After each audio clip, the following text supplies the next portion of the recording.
Hey guys, मेरा नाम है अनुभव। वेलकम टू बायोलॉजी 8 और आज के वीडियो में हम सॉल्व करेंगे सीबीएसई टर्म 2 सैम्पल पेपर के बायोलॉजी क्वेश्चंस। मैं आपको बताऊंगी कि कौन से पॉइंट्स आपको एग्जाम में लिख के आने जरूरी हैं to score good marks and complete the paper in time. और हो सकता है कि जो क्वेश्चंस हम आज डिस्कस करें वैसे ही कुछ क्वेश्चंस एग्जाम में आपसे पूछ दिए जाएं। तो चलिए फिर बिना देर करे लेट्स गेट स्टार्टेड।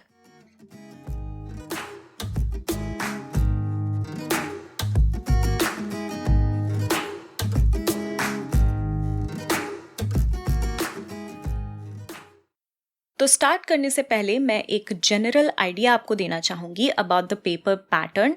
तो आपका पेपर होगा 40 मार्क्स का। इसको कंप्लीट करने के लिए आपको 2 आवर्स का टाइम दिया जाएगा which is more than enough. और अभी जब हम क्वेश्चंस सॉल्व करेंगे तो आप खुद भी यही बोलोगे, क्योंकि होता क्या है कि बच्चे पैराग्राफ्स पे पैराग्राफ्स लिख के आते हैं, वही सेम मार्क्स आपको 2-3 स्पेसिफिक पॉइंट्स में भी मिल जाएंगे। ऑल राइट, तो चलिए स्टार्ट करते हैं। सबसे पहले आ जाते हैं सेक्शन ए पे। आपको पता होगा सेक्शन ए में 7 क्वेश्चंस होंगे, 2 मार्क्स ईच। अब कैसे होंगे ये 2 मार्क्स क्वेश्चंस और 2 मार्क्स पाने के लिए आपको कितना लिख के आना है ये डिस्कस करते हैं। ऑल राइट, तो चलिए देखते हैं पहला बायोलॉजी का क्वेश्चन। और एक बात और ये कि बायोलॉजी आपका सबसे ज्यादा मार्क्स कैरी करने वाला पोर्शन है, तो इसको हमें अच्छे से करना ही करना है। राइट, सो क्वेश्चन है 2 पार्ट्स में, ए एंड बी। तो इससे हमें ये समझ में आना चाहिए कि हमें इसमें ज्यादा कुछ लिखना नहीं है, बस जितना पूछा जा रहा है उसको एक सेंटेंस में मेंशन करेंगे। 2 मार्क्स के लिए ज्यादा टाइम नहीं लगाएंगे, है ना। तो क्या पूछा है? Trace the path a male gamete takes to fertilize a female gamete after being released from penis. तो अभी कुछ दिन पहले मैंने ये क्वेश्चन कम्युनिटी पोस्ट पे भी डाला था और आपकी प्रिपरेशन बूस्ट करने के लिए मैं कम्युनिटी पोस्ट पे पूरे अप्रैल क्वेश्चंस डालती रहूंगी। तो आप उन्हें सॉल्व करते रहिएगा और देखते रहिएगा कि भाई जो पढ़ा है वो याद भी है या नहीं। राइट, तो मैंने पूछा था कि स्पर्म और एग का फर्टिलाइजेशन कहाँ होता है? कहाँ होता है? फेलोपियन ट्यूब में। ये तो आपको पता होगा। तो यहाँ पूछा है कि मेल गैमीट फीमेल गैमीट को फर्टिलाइज करने के लिए कौन सा पाथ लेता है। तो ये आपका एनसीईआरटी का डायग्राम है। इससे आपको याद होगा कि स्पर्म पहले वजाइना के थ्रू एंटर करेगा, पहुंचेगा यूट्रस, यूट्रस से स्पर्म पहुंचेगा फेलोपियन ट्यूब में, जहां पे ये एग के साथ फ्यूज हो जाएगा, फर्टिलाइजेशन हो जाएगा और जाइगोट बन जाएगा। तो ये सीबीएसई ने इस क्वेश्चन का आंसर रिलीज किया है। इसमें आप देख रहे हैं कि मार्क्स वजाइना, यूट्रस और फेलोपियन ट्यूब मेंशन करने के हैं।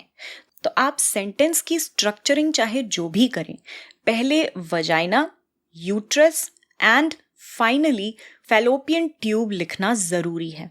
इसके अलावा क्या लिखा है कि alternatively human female reproductive system का डायग्राम भी एक्सेप्टेड है, जिसमें स्पर्म का पैसेज वजाइना, यूट्रस और फेलोपियन ट्यूब तक दिखाया गया हो। तो आपको अगर डायग्राम बनाना हो तो आप बना सकते हो। यूजुअली बच्चों को डायग्राम बनाने में टाइम लगता है, तो इसलिए जब हम 1-2 लाइन में आंसर निपटा सकते हैं तो टाइम क्यों वेस्ट करना। राइट, चलिए बी पार्ट पे आ जाते हैं। पूछा गया है state the number of sets of chromosomes present in a zygote. तो यहां ध्यान से क्वेश्चन को देखेंगे कि आपसे नंबर ऑफ क्रोमोसोम्स नहीं पूछा है, आपसे पूछा है number of sets of chromosomes. Chromosomes के कितने सेट्स होंगे? एक सेट एग से और एक सेट स्पर्म से। तो जाइगोट में कितने सेट हुए? 2 सेट्स ऑफ क्रोमोसोम्स। अगर आपसे नंबर ऑफ क्रोमोसोम्स पूछा जाए तो आप बताओगे 46 क्रोमोसोम्स। लेकिन यहां देखिए सीबीएसई ने जो आंसर रिलीज किया है उसमें भी लिखा हुआ है 2 सेट्स ऑफ क्रोमोसोम्स। डन। चलिए नेक्स्ट क्वेश्चन पे आ जाते हैं। Question number 4। इसमें पूछा गया है कि Rajesh observed a greenish black powdery mass on a stale piece of bread. अब जहां भी ब्रेड की बात हो जाए आपका ध्यान तुरंत जाना चाहिए ब्रेड मोल्ड, राइजोपस पे। तो सबसे पहले इन्होंने पूछा है कि name the organism responsible for this, जो कि बहुत ही ऑब्वियस है, हो जाएगा राइजोपस। उसके बाद पूछा है it's specific mode of asexual reproduction. तो राइजोपस किस मेथड से रिप्रोड्यूस करता है? Spore formation, right. Next part में पूछा है name it's vegetative and reproductive parts.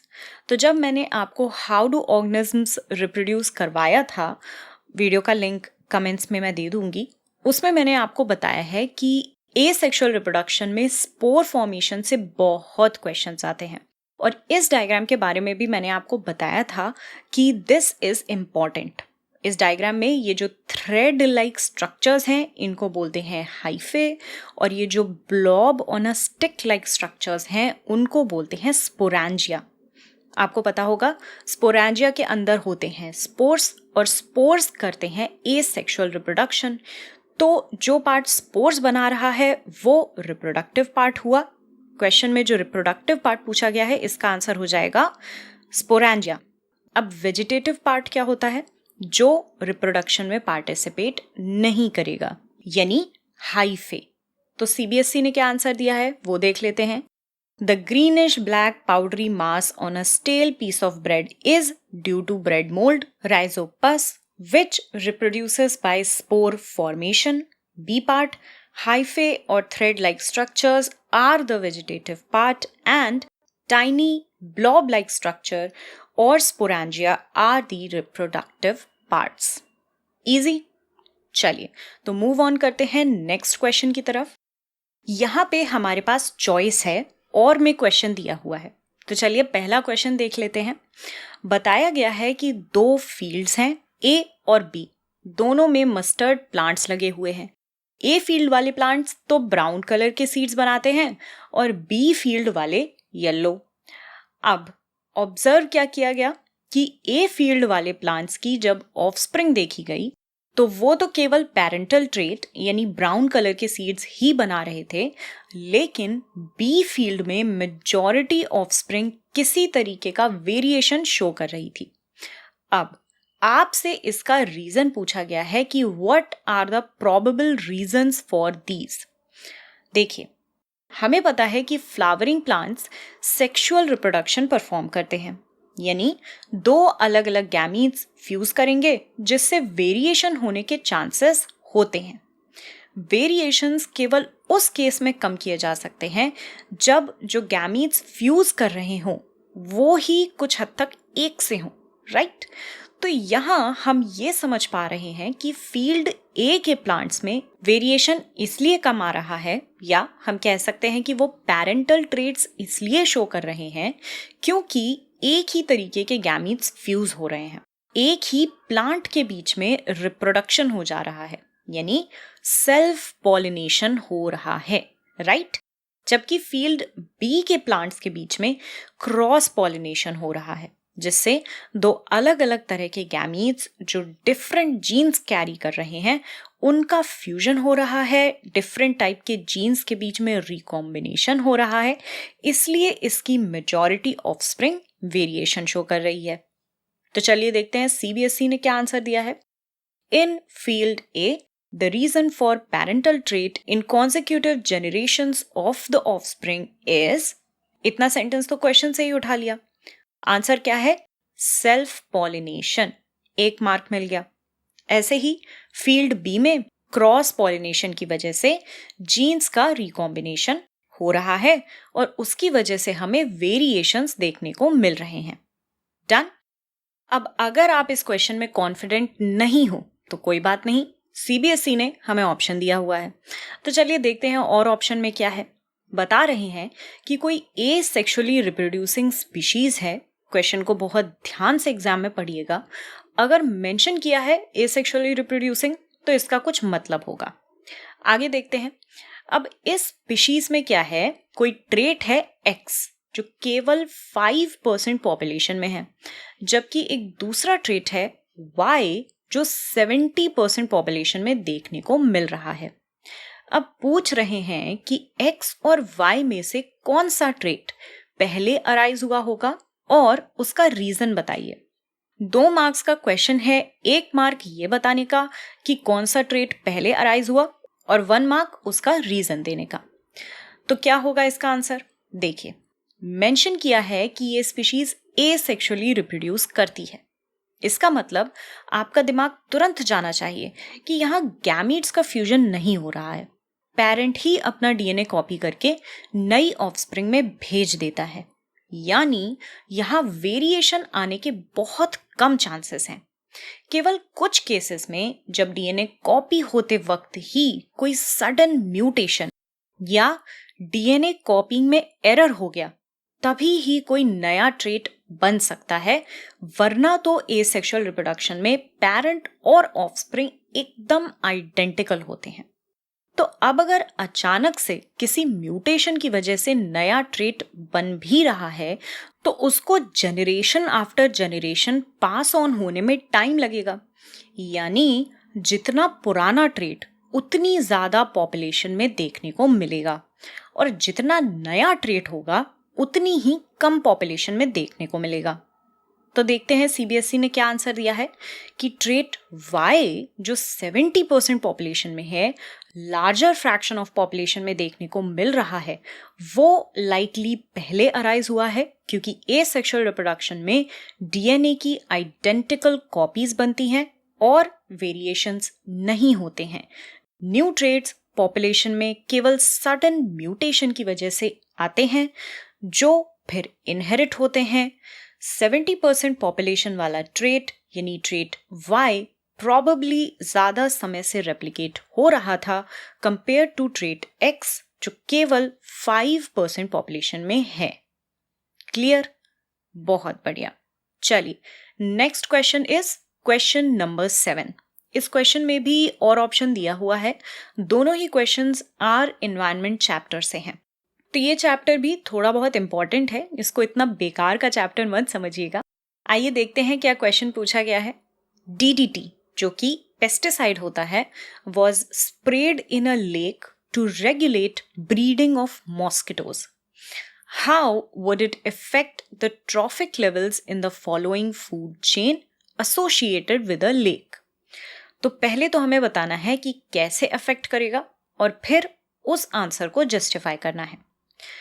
अब देखिए, जब भी किसी पेस्टिसाइड की बात हो तो आपका ध्यान जाना चाहिए बायो एक्यूमुलेशन और बायो मैग्निफिकेशन पे। अगर बात एक ऑर्गेनिज्म की हो रही है तो बायो एक्यूमुलेशन होगा, और जहां ट्रॉफिक लेवल्स की बात आ जाए, जैसा इस क्वेश्चन में दिया हुआ है, तो आप तुरंत समझ जाएंगे कि बायो मैग्निफिकेशन की बात हो रही है। ओके, अब बायो मैग्निफिकेशन में होता क्या है, कोई भी नॉन बायोडिग्रेडेबल पेस्टिसाइड पहली ट्रॉफिक लेवल में एंटर कर जाती है, और जैसे जैसे ट्रॉफिक लेवल आगे बढ़ती हैं, पेस्टिसाइड का कॉन्सेंट्रेशन भी बढ़ता जाता है, मैग्नीफाई होता जाता है, hence the name bio magnification. तो यहाँ पहली ट्रॉफिक लेवल दी हुई है प्लैंक्टन और लास्ट दी हुई है हॉक। तो अगर मैं आपसे पूछूं कि सबसे ज्यादा कॉन्सेंट्रेशन डीडीटी का किस में होगा, आप देखोगे सबसे लास्ट ट्रॉफिक लेवल की तरफ, विच इज हॉक। तो चलिए देखते हैं सीबीएसई ने क्या आंसर दिया हुआ है। यहाँ देखिए, इन्होंने भी पॉइंट्स में आंसर दिया हुआ है, और मैं हमेशा आप लोगों को बोलती हूँ कि एग्जाम में जितना हो सके पैराग्राफ्स अवॉइड करिए, पॉइंट्स में लिख के आइए। इससे आपका टाइम भी बचेगा और मार्क्स भी अच्छे मिलेंगे। ओके, तो यहाँ सबसे पहले पॉइंट में इन्होंने बताया है कि भाई डीडीटी एक नॉन बायोडिग्रेडेबल पेस्टिसाइड है। ऑब्वियसली नॉन बायोडिग्रेडेबल है, नहीं तो नेक्स्ट ट्रॉफिक लेवल पे जाने से पहले ही डिग्रेड हो जाती। और लिखा है it will enter the food chain from the first trophic level, that is plankton. Plankton आपके क्वेश्चन में ही दिया हुआ था as first trophic level. Next point, non biodegradable pesticide progressively हर ट्रॉफिक लेवल पे अक्यूमुलेट होती जाती हैं, और इस फिनोमेना को हम कहते हैं बायो मैग्निफिकेशन। और लास्टली, हॉक में सबसे ज्यादा लेवल ऑफ पेस्टिसाइड होगा। डन। ये तो बहुत ही इजी था। अब अगर आपको लगा कि नहीं भाई ये तो हम उतने कॉन्फिडेंटली अटेम्प्ट नहीं कर पाएंगे, तो चलिए देख लेते हैं इसका नेक्स्ट ऑप्शन क्या है। बता रहे हैं कि in the following food chain vertical arrows indicate the energy lost to the environment. तो ये दे रखी है इन्होंने फूड चेन और बता रहे हैं कि वर्टिकल एरोज दिखा रहे हैं एनवायरनमेंट में कितनी एनर्जी लॉस्ट हुई है, और हॉरिजॉन्टल एरोज दिखा रहे हैं कि नेक्स्ट ट्रॉफिक लेवल में यानी प्लांट से डियर, डियर से टाइगर में कितनी एनर्जी ट्रांसफर हो रही है। ठीक, अब पूछा गया है कि तीनों वर्टिकल एरोज यानी ए, सी और ई और दोनों हॉरिजॉन्टल एरोज बी और डी, इनमें से सबसे ज्यादा एनर्जी ट्रांसफर कौन रिप्रेजेंट कर रहा है और उसका रीजन दीजिए। तो ये क्वेश्चन सीधा 10% लॉ से आया है और इस चैप्टर के वीडियो में मैंने आपको बताया भी था कि ये टॉपिक इस चैप्टर का सबसे इंपॉर्टेंट टॉपिक है। तो देखिए, आपको पता है कि जैसे जैसे ट्रॉफिक लेवल्स आगे बढ़ती जाती हैं वैसे वैसे एनर्जी भी कम होती जाती है, क्योंकि केवल 10% ही नेक्स्ट ट्रॉफिक लेवल को मिलेगा और उसके अगले ट्रॉफिक लेवल को उसका भी 10% मिलेगा, राइट। यानी अगर प्लांट्स पे 100 जूल एनर्जी है तो डियर को 10 जूल मिलेगी और लायन को 1 जूल। तो हमें ये समझ आया कि प्लांट्स पे सबसे ज्यादा एनर्जी है और जिस पे सबसे ज्यादा एनर्जी है वही सबसे ज्यादा एनर्जी ट्रांसफर कर सकता है। जिस पे सबसे कम एनर्जी है वो कम एनर्जी ट्रांसफर कर पाएगा, राइट। यानी प्लांट से जो भी एरो निकल रहे हैं they will represent more energy transfer, जो कि वर्टिकल एरो के केस में हो जाएगा ए और हॉरिजॉन्टल एरो के केस में बी। सीबीएसई ने भी बता दिया है कि भाई वर्टिकल एरोज ए, सी और ई में A will represent more energy transfer और हॉरिजॉन्टल एरो के केस में B will represent more energy transfer. उसके बाद इन्होंने रीजन पूछा था, तो आप यहाँ 10% लॉ बता दोगे। वही चीज इन्होंने यहाँ पे बताई हुई है कि जो एनर्जी है वो डाइजेशन, ग्रोथ और रिप्रोडक्शन में यूज हो जाती है और इसीलिए नेक्स्ट लेवल पे केवल 10% एनर्जी ही ट्रांसफर हो पाती है। या फिर ऑल्टरनेटिवली यहाँ इन्होंने सीधे 10% लॉ को डिफाइन कर दिया है। आप दोनों में से कुछ भी लिख के आ सकते हो, मार्क्स पूरे मिलेंगे। ऑलराइट, नाउ ये तो बात हुई सेक्शन ए की जिसमें 2 मार्क्स वाले क्वेश्चन थे। अब हम आ जाते हैं सेक्शन बी पे और देखेंगे कि 3 मार्क्स के लिए किस तरीके के क्वेश्चंस पूछे जाएंगे और इनको आपको कैसे आंसर करना है। सबसे पहले क्वेश्चन में ये कह रहे हैं कि 2 पी प्लांट्स हैं, one with round yellow seeds RRYY and another with wrinkled green RRYY।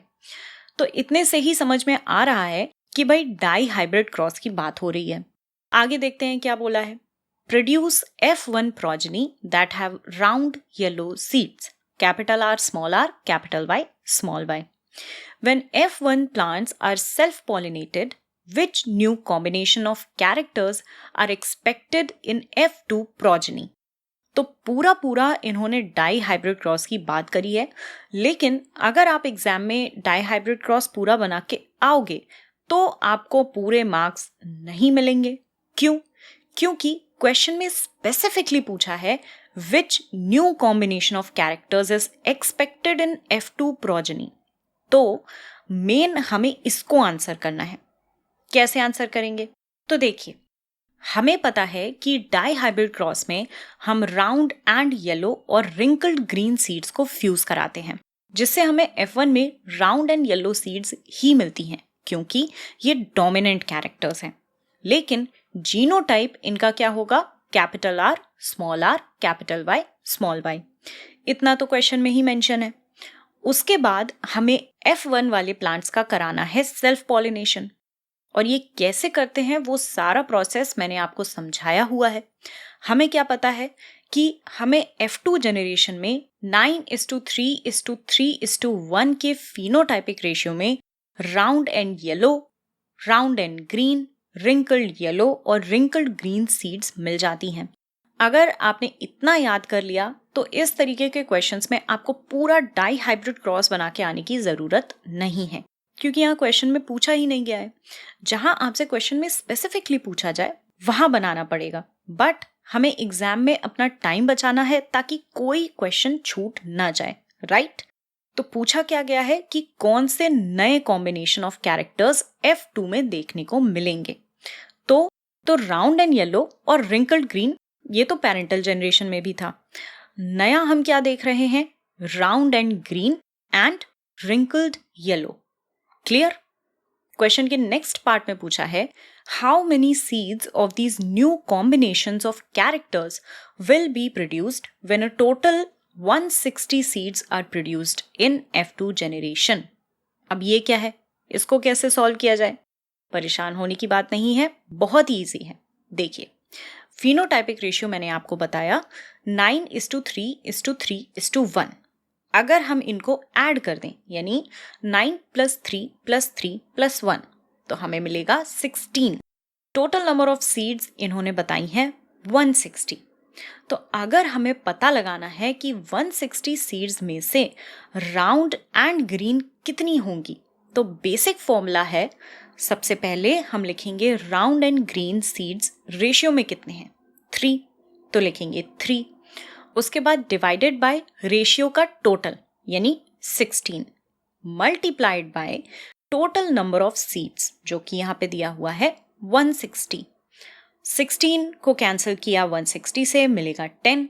3 × 10 is 30, so the answer will be 30. Done. अब ऐसे ही रिंकल्ड येलो का निकालेंगे। सबसे पहले हम लिखेंगे रिंकल्ड येलो सीड्स रेशियो में कितने हैं, 3, तो लिखेंगे 3। उसके बाद डिवाइडेड बाय रेशियो का टोटल यानी 16 multiplied by total number of seeds 160। Again 16 को कैंसिल किया गया 160, मिलेगा 10। 3 × 10 is 30, इसका भी आंसर होगा 30। अब लास्ट पार्ट है क्वेश्चन का, एक्सप्लेन विथ रीजन। देखिए, मैंने कमेंट्स में complete biology in one shot का वीडियो पिन किया है, उसमें मैंने आप लोगों को बताया था मेंडल की लॉज के बारे में। तो 3 लॉज हैं, law of dominance, law of segregation and law of independent assortment. Directly laws exam में रेयरली ही पूछी जाती हैं कि लॉ को डिफाइन करिए, लेकिन इस तरीके से घुमा के आपसे कॉन्सेप्ट पूछा जा सकता है, तो कॉन्सेप्ट आपका क्लियर होना चाहिए। बहुत ही इजी ट्रिक अगर मैं आपको बताऊं, law of independent assortment Mendel की ऐसी लॉ है जो यूजुअली डाई हाइब्रिड क्रॉस के केस में अप्लाई होती है।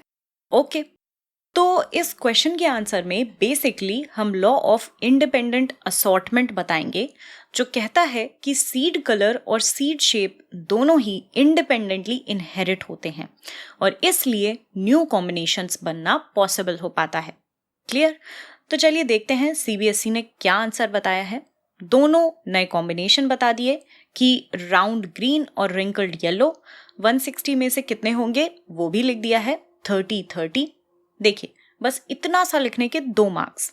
और फिर इनने बता दिया है रीजन कि सीड शेप और सीड कलर दोनों ट्रेड्स एक दूसरे से इंडिपेंडेंटली इनहेरिट होंगे, जिससे नए कॉम्बिनेशंस प्रोड्यूस होंगे। डन? ऑसम। चलिए, now we will move on to question number 13। Again our environment का क्वेश्चन है। लिखा है कि there is a gas A found in the upper layers of the atmosphere. वैसे तो डेडली पॉइजन है, लेकिन लिविंग बींग्स के लिए एसेंशियल है।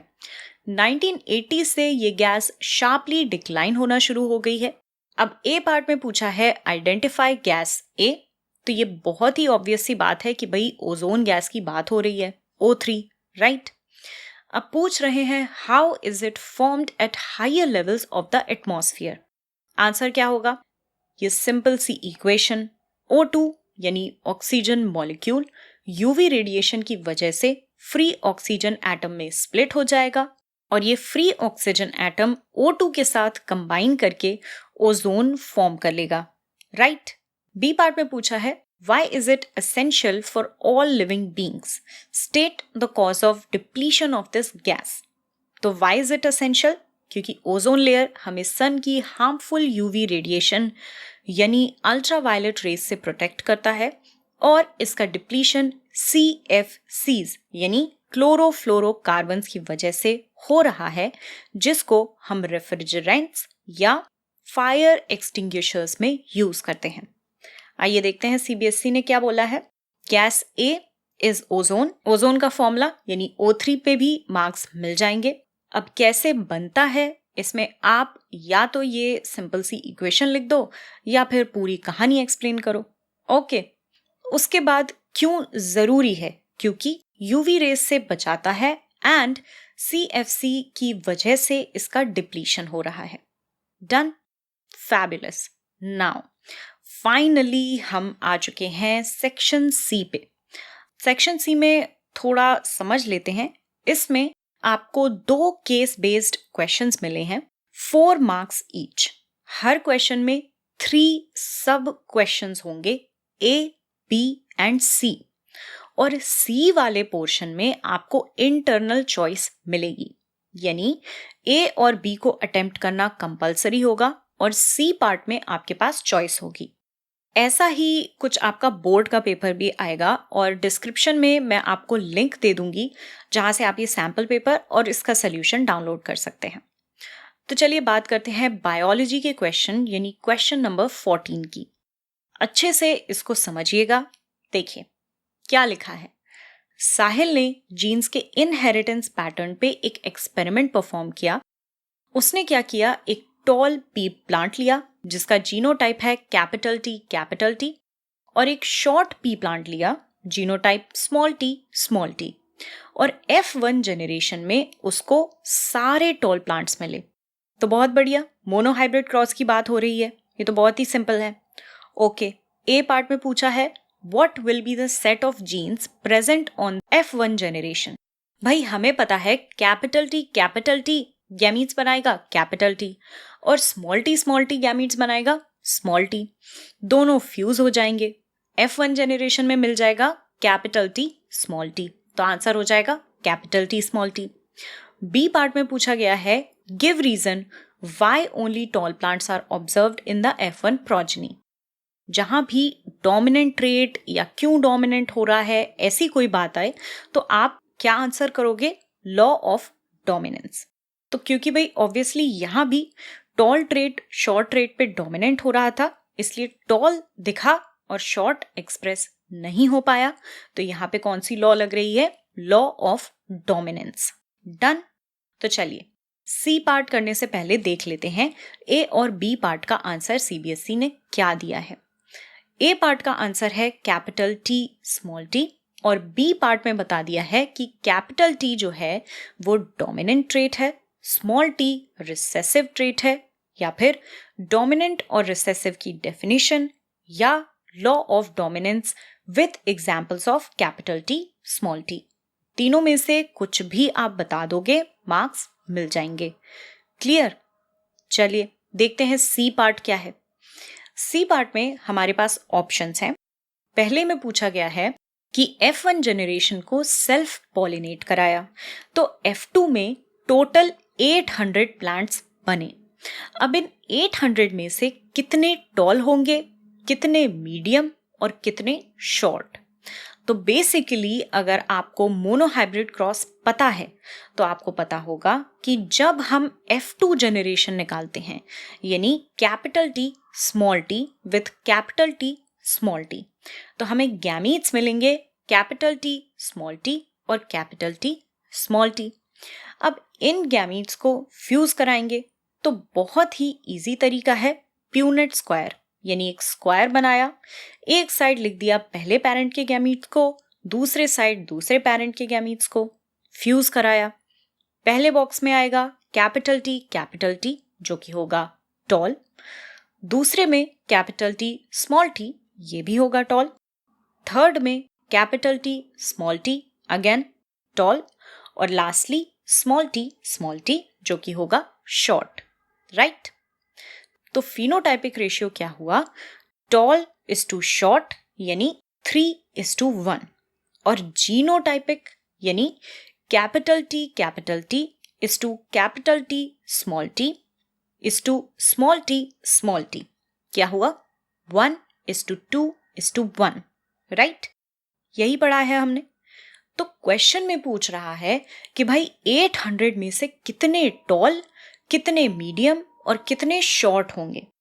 तो इसमें हम ये वाला रेशियो पकड़ेंगे, phenotypic ratio, tall is to short, जो है 3:1।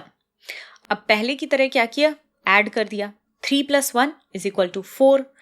टॉल का निकाला, टॉल कितने होंगे 3 डिवाइडेड बाय 4 इंटू 800। 4 से डिवाइड किया 800 हो गया 200। 200 इंटू 3 इज 600। तो आंसर क्या हो जाएगा 600। क्लियर। अब मीडियम कितने होंगे, एक भी नहीं, 0, राइट। या थोड़ा सा ट्रिक चल दी इन्होंने। शॉर्ट कितने होंगे, शॉर्ट का रेशियो था 1 डिवाइडेड बाय टोटल यानी 4 into 800। Again answer will be 200। ठीक। अब जीनोटाइप पूछा है F2 जनरेशन का, तो वो तो आपको पता ही है, कैपिटल T होगा 1, ratio capital T small t 2, ratio small t 1। क्या CBSE ने यही आंसर दिया है? यस। 800 में से 600 टॉल होंगे, 200 स्मॉल होंगे। जीनोटाइपिक रेशियो 1:2:1, यही होता है जीनोटाइपिक रेशियो, राइट। तो ये तो सॉल्व कर लिया मैम, ये तो समझ में आ गया, एग्जाम में आएगा तो वहां भी सॉल्व कर देंगे। लेकिन फिर भी देख लेते हैं और ऑप्शन में क्या दिया हुआ है। पूछा है कि भाई F1 प्लांट्स को क्रॉस पॉलिनेट कर दिया with a plant with small t genes. Total 800 plants मिले, इनमें से कितने टॉल होंगे, कितने मीडियम और कितने शॉर्ट, और F2 जनरेशन का जीनोटाइप बताइए।